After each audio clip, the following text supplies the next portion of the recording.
Welcome back to my channel. ഞാൻ നിത്യ വിശ്വജിത്ത്. അപ്പോൾ ഇന്ന് എൻ്റെ കൂടെ ഏട്ടനും ഉണ്ട്. ഞങ്ങളെ പ്രീ വെഡിങ് ഷൂട്ടാണ് ഇന്ന്. അപ്പോൾ അതിന് പോവാണ്. രാവിലെ തന്നെ വെളുപ്പിന് തന്നെ ഏട്ടൻ വന്നിട്ടുണ്ടായിരുന്നേ. അങ്ങനെ ഏട്ടനെ അച്ഛൻ പോയി വിളിച്ചിട്ട് വന്നു. അപ്പോഴേക്കും ഞാൻ റെഡിയായി ഇറങ്ങി വന്നപ്പോഴേക്കും അമ്മ പൂ വച്ചു തന്നു. ഇത് ഞാനും അച്ഛനും പൊരിഞ്ഞ അടിയായിരുന്നു. പാവാട കയറ്റി ഇടടി എന്നാണ് അച്ഛൻ പറയുന്നത്. അപ്പോൾ ഞാൻ പറഞ്ഞു അച്ഛൻ ഇത് ഫാഷനാന്ന് പറഞ്ഞു. അച്ഛൻ സമ്മതിച്ചില്ല. ലാസ്റ്റ് ഞാൻ ഏട്ടനൊരു നോട്ട് നോക്കി ഞാൻ എന്ത് ചെയ്യട്ടെ എന്ന്. അവസാനം ഞാൻ തന്നെ ജയിച്ചു. അങ്ങനെ ഞങ്ങൾ പോകാനിറങ്ങി. ഇച്ചിരി ഒന്ന് താമസിച്ചിട്ടുണ്ട്. ഫോട്ടോഗ്രാഫർ ചേട്ടൻ കിടന്ന് എവിടെ എത്തി, ഞാനിവിടെ എത്തി എന്ന് പറഞ്ഞ് ചേട്ടൻ വിളിക്കുന്നുണ്ടായിരുന്നേ. ഞങ്ങളുടെ വണ്ടിയിലാണ് പോകുന്നത്. ഞാനും അനിയനും ഏട്ടനും അച്ഛനും ഉണ്ടായിരുന്നു. കുറച്ച് ലോങ് ആണ്, ഒരു 1/4 മണിക്കൂറുണ്ട്. നെയ്യാറ്റിൻകര അടുപ്പിച്ചാണ് ഞങ്ങൾ പോയത്. കിട്ടില്ല സ്ഥലമായിരുന്നു, അടിപൊളി ലൊക്കേഷനായിരുന്നു. ഭയങ്കര ട്രഡീഷണലായിരുന്നു. പാറയുടെ ഇടയിൽ കൂടി വെള്ളച്ചാട്ടം, പിന്നെ അമ്പലം ഒക്കെ ആയിട്ട് കിടിലായിരുന്നു. ഇത് നമ്മുടെ ഫോട്ടോഗ്രാഫർ ചേട്ടൻ തന്നെയാണ് സെറ്റ് ചെയ്തത്. അപ്പോൾ അവരെല്ലാവരും നേരത്തെ വന്ന് അവിടെ പോസ്റ്റ് അടിച്ച് നിർത്തിയിട്ടുണ്ടായിരുന്നു കുറച്ച്. അപ്പോൾ വന്ന പാടെ ഞങ്ങൾക്ക് ഐശ്വര്യമായിട്ട് പാറയുടെ മണ്ടലോട്ട് കയറിക്കോളാൻ പറഞ്ഞു. അങ്ങനെ ഞങ്ങൾ പാറയുടെ മണ്ടലോട്ട് കയറി. ആദ്യം ഇച്ചിരി ഒന്ന് ടെൻഷൻ ഉണ്ടായിരുന്നു. കാരണം ഞങ്ങൾ ആദ്യമായിട്ടാണ് പ്രൊഫഷണലായിട്ടൊരു ഫോട്ടോഷൂട്ട് നടത്തുന്നത്. ഞങ്ങൾ എൻഗേജ്മെൻറ്റിന് കാര്യമൊന്നും പറയാണ്ടിരിക്കുന്നതായിരിക്കും ഭേദം. ഒട്ട ഫ്ലോപ്പായിരുന്നു. പക്ഷേ ഇത് പക്ക പ്രൊഫഷണലായിരുന്നു, അടിപൊളിയായിരുന്നു. ഞങ്ങൾ നല്ലതുപോലെ എൻജോയ് ചെയ്തിട്ടുണ്ടായിരുന്നേ.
ഷൂട്ടിന് വന്ന ചേട്ടന്മാർ ആ ഒരു ക്രൂ കിടിലായിരുന്നു. നല്ല രസമായിരുന്നു. നല്ല എൻജോയ് ചെയ്തിട്ട് ഷൂട്ട് ചെയ്യാൻ പറ്റി.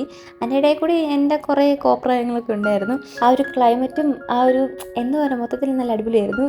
ഈ ബോൾ എറിയുന്ന ചേട്ടനാണ് അബി, പുള്ളിക്കാരൻ കിട്ടില്ലായിരുന്നു. അങ്ങനെ കുറേ ഫോട്ടോസും വീഡിയോസും ഒക്കെ എടുത്തു. നല്ല രസമുണ്ടായിരുന്നു. എന്താ പറയുന്നത്, ഭയങ്കര ഒരു ഷൂട്ട് എന്നുള്ളൊരു ആദ്യത്തെ ഒരു ടെൻഷൻ മാത്രമേ ഉള്ളുമായിരുന്നു. പിന്നെ അങ്ങോട്ട് കിടിലായിരുന്നു. എൻ്റെ ഏട്ടന് ഫസ്റ്റ് ടേക്കിൽ തന്നെ എല്ലാം സെറ്റാകണം എന്നുള്ളൊരു മൈൻഡാണ്. അതിപ്പോൾ നല്ലയായാലും ചീത്തയായാലും അത് എടുത്തോണം, ഇനി വേറെ ഫോട്ടോ എടുത്തൊന്നുമില്ല, അങ്ങനത്തെ ഒരു മൈൻഡ് സെറ്റുള്ള ആളാണ്. പക്ഷേ പുള്ളി വരെ എൻജോയ് ചെയ്തിട്ടുണ്ടായിരുന്നു. പക്ഷേ ഞങ്ങൾ എത്തിയപ്പോൾ കുറച്ച് താമസിച്ചുകൊണ്ട് നമ്മുടെ സൂര്യമാമൻ കുറച്ച് നേരത്തെ വന്നിട്ടുണ്ട്. നല്ല വെയിലായിപ്പോയി കുറച്ച് കഴിഞ്ഞപ്പോൾ. അതിൻ്റെ ഒരു ബുദ്ധിമുട്ട് മാത്രമേ ഉള്ളായിരുന്നു. ഒരു തുള്ളി പോലും വിടാതെ വെയിൽ ഫുള്ള് ഞങ്ങൾ കൊണ്ടിട്ടുണ്ടായിരുന്നു. അതിൻ്റെ ചെറിയ തലവേദന അങ്ങനത്തെയൊക്കെ ഉള്ളായിരുന്നു. അല്ലെങ്കിൽ കുറച്ചും കൂടി ഒന്ന് ഷൂട്ട് നീണ്ടുപോയേനെ. പക്ഷേ എന്നാലും ഞങ്ങൾ നല്ലതുപോലെ എൻജോയ് ചെയ്തിട്ടുണ്ടായിരുന്നു. ഞാൻ ഈ കാല് തട്ടി എറിഞ്ഞപ്പോൾ ചെറുതായിട്ട് ക്യാമറയുടെ മണ്ടയിലൊന്നായിപ്പോയി. അത് കഴിഞ്ഞ് നേരെ അപ്പുറത്ത് ഒരു പാറയുണ്ടായിരുന്നു, ഒരു ബണ്ട് പോലത്തെ സംഭവം. അവിടെ പോയി നിന്നു. ഫുള്ള് അഡ്വഞ്ചറായിട്ടുള്ള ഒരു പ്രീ വെഡിങ് ഷൂട്ടായിരുന്നു. നല്ല രസമായിരുന്നു. അങ്ങനെ അവിടെ പോയി എനിക്ക് ഇവരിപ്പുറത്തായിരുന്നു നിന്നത്. പക്ഷേ ഈ വെള്ളത്തിൻ്റെ ഒഴുക്കിൻ്റെ സൗണ്ട് കാരണം ഞങ്ങൾക്ക് കേൾക്കാൻ പറ്റില്ല. ഞാൻ അവിടെ വച്ചിട്ടുണ്ടായിരുന്നു. ലാസ്റ്റ് ഇവിടുന്ന് ഒച്ചത്തിൽ പറയേണ്ട അവസ്ഥയൊക്കെ ആയിരുന്നു. പക്ഷേ നല്ല രസമുണ്ടായിരുന്നു, അടിപൊളിയായിരുന്നു. കല്യാണ കുറി കൊടുക്കുന്ന വീഡിയോ ഇട്ടപ്പോൾ കുറച്ച് പേര് ചോദിച്ചിട്ടുണ്ടായിരുന്നു ഏട്ടൻ്റെ പേരെന്താണ്, ഏട്ടൻ്റെ വീട് എവിടെയാണ് എന്നൊക്കെ. ഏട്ടൻ്റെ പേര് വിശ്വജിത്ത് എന്നാണ്. എൻ്റെ ചാനലിൻ്റെ പേരിൽ കൂടെയുള്ള പേര് ഏട്ടൻ്റെ പേര് തന്നെയാണ്. വിശേട്ടൻ്റെ വീട് വരുന്നത് ചങ്ങനാശ്ശേരിയിലാണ്. എൻ്റെ വീട് വരുന്നത് ട്രിവാൻഡ്രം. വിശേട്ടൻ്റെ വീട് വരുന്നത് ചങ്ങനാശ്ശേരി, കോട്ടയം ചങ്ങനാശ്ശേരിയിലാണ്. ഇച്ചിരി ദൂരമാ.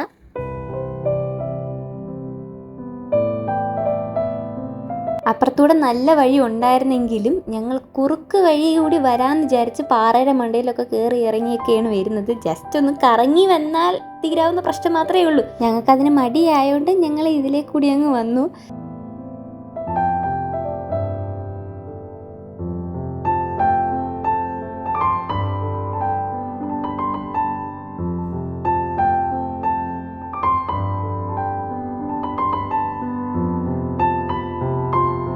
അത് കഴിഞ്ഞ് വീണ്ടും പാറയുടെ മണ്ടയിൽ വന്ന് ഞങ്ങൾ കിടത്തി പൂവൊക്കെ മണ്ടയിൽ വീഴ്ത്തുന്ന ശ്രമമൊക്കെ നടത്തി. പക്ഷേ പൂവാണ് വീഴാൻ ഉദ്ദേശിച്ചത്, വന്ന് വീഴത് എറുമ്പായി പോയെന്നേ ഉള്ളൂ.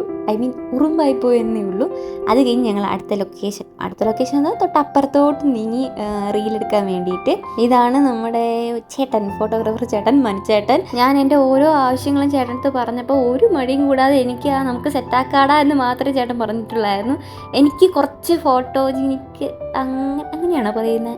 എനിക്ക് കുറച്ച് ഫോട്ടോ എടുക്കുന്നത് ഭ്രാന്ത് കൂടുതലാണ്. എനിക്ക് എത്ര എടുത്താലും മതിയുള്ളൂ. ഞാൻ ഇങ്ങനെ എടുത്തുകൊണ്ടിരിക്കും, ഫോട്ടോസ് ആയാലും വീഡിയോസ് ആയാലും.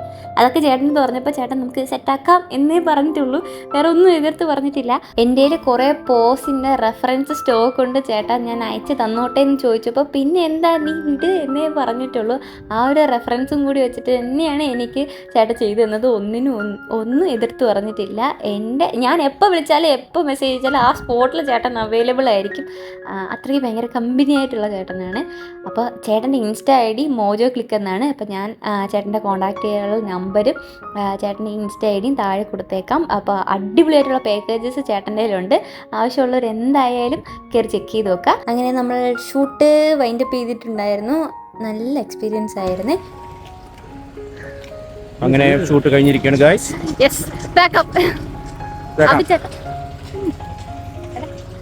ചേച്ചി കാർത്തിക, ബൈ ബൈ. ക്യാമറമാൻ വേണുവിനെപ്പോ രേണുക.